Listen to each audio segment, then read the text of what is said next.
Teach students in a lecture hall, and they'll hopefully have some notes written down when you're done speaking. Take them out of the classroom, and they might remember that day for a long time. Some researchers at the University of New England spent a sunny day out on the ocean, but they left their beach towels at home. They're working on one of the toughest challenges facing coastal Maine, and their next door neighbors happen to be at risk more than most. That's a good thought. I like where your head is, Tyler. How about this for a college field trip?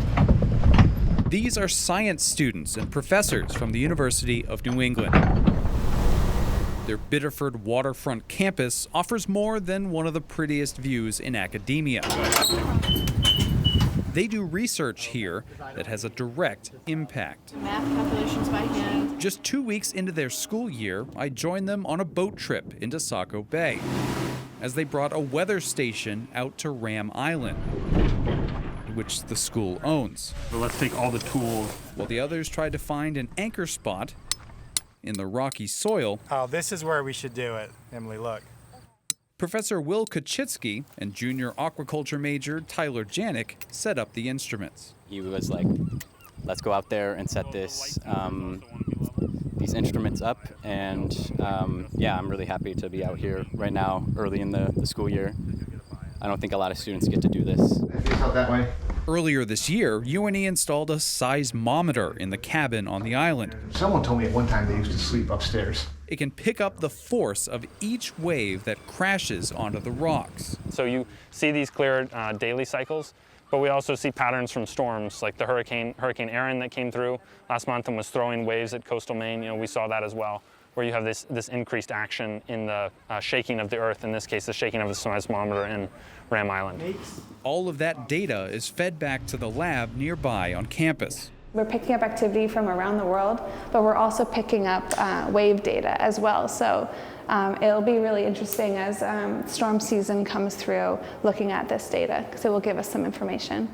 Anyone can access the real-time readings online. We're initializing. And the folks who live within eyesight of the island could likely use it the most. Perhaps the best example of coastal erosion in Maine is right here in front of us at Camp Ellis, and how waves interact with Camp Ellis, right? How wind is generating those waves is critical information so that our community can prepare for sea level rise, more storms in the future, more coastal erosion. Camp Ellis has faced the brunt of storms for decades as a jetty funnels waves toward the town. And crowded Old Orchard Beach is just 3 miles upshore.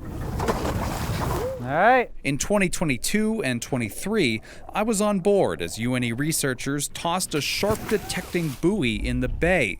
Now they're working on a wave buoy. Once they bring that online in October, they can use all of these tools to detect and study potential dangers for the communities nearby. We're going to have a bunch of students that are going to be able to do hands-on research, working directly in this, in this region, answering questions that people in Camp Ellis and Saco and Biddeford really care about. And so we have our first reading. We have winds of 2.3 meters per second, temperature of 18. It's hard to beat an education that has real stakes attached to it.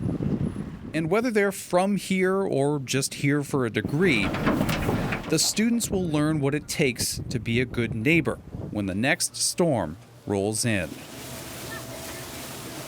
That seismometer on Ram Island is so sensitive, the professors told me it detected that devastating earthquake that hit Russia back in July. And of course, that means it also spikes when anyone walks in that cabin you saw there on the island, so probably no secret island parties for UNE students in the future. That's something I've never heard about, is that you have to worry about the footsteps around these delicate instruments.